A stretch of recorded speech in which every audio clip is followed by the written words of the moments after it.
नमस्कार दोस्तों। अप्सरा साधना में यदि पहली बार में अनुभव ना होते हों किसी को, तो मेरा जहाँ तक अपना व्यक्तिगत अनुभव है और व्यक्तिगत विश्वास है कि एक ही बार में अनुभव के लिए व्यक्ति को थोड़ी सी मेहनत करनी चाहिए और कमर कसनी चाहिए। जब साधना करे तो सबसे पहले तो 21 दिनों के लिए कुछ चीज़ों की तैयारी अपने पक्के मनोभाव से और पक्के मन से यह तैयारियां करनी चाहिए कि साधना करने के लिए जो मैं आज तुम्हें जो विधि बता रहा हूं वो विधि एकदम सटीक है। और उस विधि से यदि आप करोगे 21 दिन मेहनत तो अनुभव होना पहली बार में निश्चित है।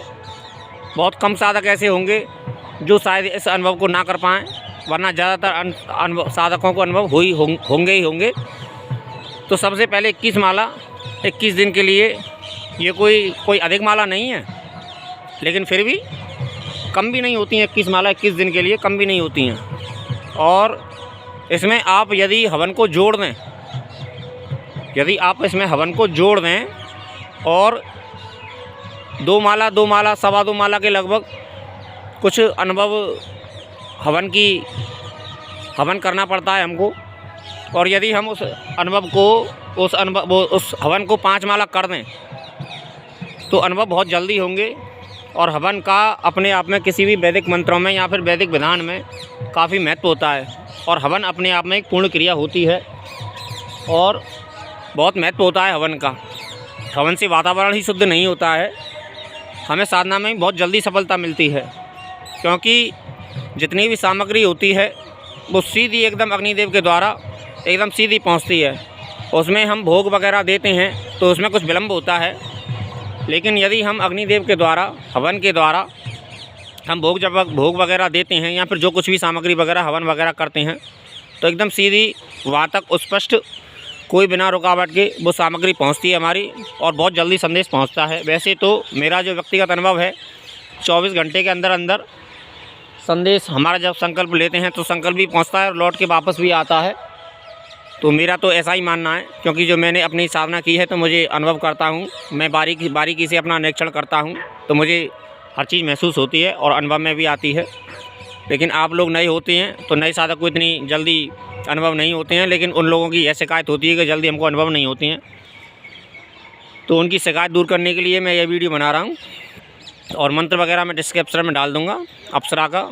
और मेरा जो एक व्यक्तिगत अनुभव और है कि नाभि दर्शन अप्सरा से भी जल्दी तिलोत्तमा अप्सरा साधना में और उर्वशी साधना में हमें जल्दी अनुभव होता है नाभि दर्शन अप्सरा के मुकाबले।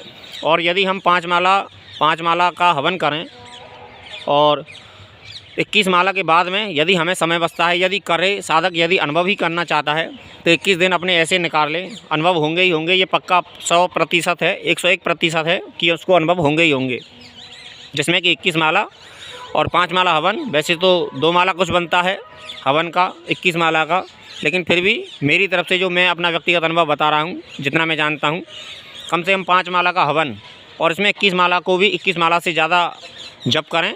21 माला तो हमारी रात्रि की जप की हो गई, और सुबह शाम जितना भी हमारे पास में समय बचता है, सुबह शाम में भी हमें कम से कम 11 माला जपनी चाहिए। 11 नहीं तो 10 कम से कम। तो हमको 21 दिन में अनुभव होना ही होना है, ये मेरा पक्का विश्वास है और ये मेरा अनुभव है कि हमको अनुभव होना ही होना है। और नाभि दर्शन अप्सरा के मुकाबले उर्वशी अप्सरा साधना और तिलोत्तमा अप्सरा साधना में जो मेरा व्यक्तिगत अनुभव है, इन दोनों साधनाओं में उर्वशी और तिलोत्तमा नाभि दर्शन अप्सरा से भी ज़्यादा इसमें जल्दी अनुभव होता है और जल्दी अनुभव में आती हैं यह, क्योंकि तिलोत्तमा का और उर्वशी का तो आप जानते हैं कि विशेष स्थान है, नर नारायण के द्वारा प्रकट हुई है उर्वशी।